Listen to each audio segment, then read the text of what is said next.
Lantas apa pentingnya bagi Tencent, perusahaan teknologi dengan valuasi saham terbesar di Tiongkok, membeli perusahaan retail tradisional, konvensional seperti Carrefour di Tiongkok?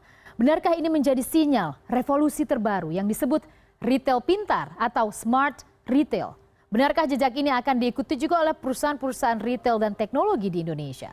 Smart Retail, raja bisnis masa depan akan saya ulas selengkap untuk Anda pada hari ini. Kita lihat bersama, Smart Retail adalah sebuah istilah dan saya akan membuat Anda mengenal lebih dekat. Tapi sebelum ke sana, kita lihat terlebih dahulu apa yang terjadi. Ini merupakan hal yang menarik ya. Jadi ketika Tiongkok misalnya akan melakukan shifting bahwa orientasi ekonomi tidak lagi hanya pada manufaktur tapi kepada konsumsi. Mengapa konsumsi? Ya iyalah, dia punya masyarakat nilainya lebih dari 1 miliar orang. 1 miliar orang pasti akan belanja. Beli beras, beli minuman, beli makanan, beli baju, beli rumah, semuanya. Pasti akan belanja. Lebih dari 1 miliar ini saja, itu ternyata mayoritas sudah menggunakan produk-produk yang dimiliki oleh konglomerasi, yaitu Tencent. Dia punya WeChat misalnya. Kalau kita kan di sini pakai produk Amerika ya, WhatsApp. Kalau di Tiongkok, WhatsApp malah mendapat... Jadi hanya WeChat lah yang menguasai Tiongkok ya. Jadi kalau mau WhatsApp group di sana WeChat group gitu. Dan WeChat bukan hanya untuk pesan instan, tapi juga bisa melakukan banyak sekali aktivitas. Anda bisa memilih misalnya atau membayar apa yang ingin Anda beli di asuransi misalnya, atau Anda juga bisa mendapatkan fitur khusus kalau Anda di perusahaan Anda ingin cuti di WeChat ataupun produk dari Tencent tersebut juga bisa mengakomodir. Jadi Anda tinggal klik-klik untuk mengajukan cuti. Tidak lagi harus pakai hard copy kertas mengajukan pada bos gitu ya. Jadi itu adalah sederhana bahwa Tencent merupakan salah satu konglomerasi raksasa di Tiongkok. Dia punya WeChat, dia juga punya JD.com, itu juga merupakan salah satu belanja online yang ada di Tiongkok, meskipun memang ada Alibaba juga yang tidak kalah besar ya. Tapi juga sudah mengakuisisi Yonghui Superstores dan bersama-sama dengan Yonghui membeli saham milik Carrefour XA. Carrefour merupakan perusahaan belanja atau ya, korporasi belanja konvensional, retail konvensional yang berbasis di Prancis. Tapi kemudian ketika dia mengalami penurunan pada kuartal keempat, dia mengalami penurunan penjualan sekitar 5,4% dan agak berat gitu ya. Kalau kita hanya buka toko tapi kita nggak melek teknologi untuk menjual produk kita tidak hanya di toko offline, itu agak berat. Sehingga Carrefour akhirnya di tengah hal tersebut dia menerima tawaran Tencent untuk membeli saham milik Carrefour, meskipun belum detail berapa persen, berapa harganya juga belum jelas. Tapi kemudian kita mikir gitu, kan perusahaan teknologi udah keren, ngapain beli toko konvensional ataupun beli saham toko konvensional? Ada masa depannya nggak sih? Ternyata bukan itu pertanyaan sesungguhnya. Saya akan bawa Anda ke sini. Anda lihat ini adalah yang sebenarnya. Ini akan menjadi sinyal. Ini terjadi di Tiongkok, tapi percayalah ini akan menjadi sebuah sinyal untuk masa depan bisnis retail di dunia. Mungkin juga di Indonesia. Kita lihat, ada dua sesungguhnya perusahaan raksasa di Tiongkok, yaitu Tencent, kemudian Alibaba. Tencent identik dengan Jack Ma, sementara Alibaba identik dengan Jack Ma, sementara Tencent dengan Ma Huateng. Salah satu konglomerat. Ma Huateng itu adalah salah satu penguasa ataupun juga konglomerat yang berasal dari Tiongkok ya. Dan kita lihat persaingan mereka berdua ini menjadi sinyal apa sih yang mereka ingin lakukan gitu. Karena Tencent sendiri berangkat dari perusahaan teknologi. Ternyata ini loh yang terjadi. Mereka itu sudah perang dalam tanda petik, perang menguasai pasar ya. Jadi kalau seorang pemenang sesungguhnya harus menguasai dalam jumlah besar. Jadi the winner takes all.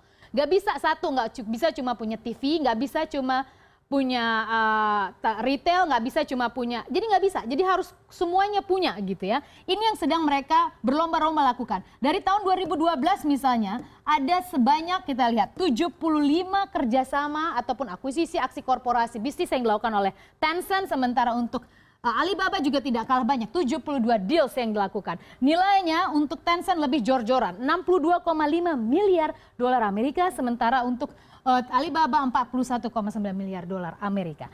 Dan ini menjadi sebuah hal menarik untuk saya bawa Anda ke sini. Inilah yang disebut retail masa depan. Karpet merah karena ini akan menjadi bisnis yang sesungguhnya. Kenapa? Anda tahu kalau misalnya kita di Indonesia, kita kan kalau belanja aja. Anda mau belanja di supermarket A, B, C, D, E gitu ya.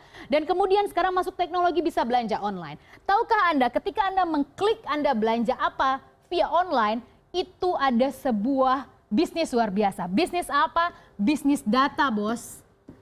Apa hubungan data dengan IoT, Internet of Things? Terus apa sih fungsinya data tersebut? Berfungsi banget kalau kita punya bisnis, kita bisa tahu ini, profiling konsumen. Kita lihat yang pertama retail masa depan ataupun yang disebut dengan smart retail tersebut. Jadi ini istilah ya, smart retail. Yang pertama klasifikasinya atau karakteristiknya adalah dia bisa memberi tahu pembeli prioritas datang. Pembeli prioritas itu seperti apa? Misalnya kalau Anda belanja salah satu supermarket, Anda selalu menghabiskan waktu sekitar lebih dari 2 juta rupiah, dia akan memberikan sebuah special ataupun special treatment pada Anda. Ketika special treatment diberikan pada pembeli, kita kan seneng ya. Kalau kita seneng, kita kan jadi loyal.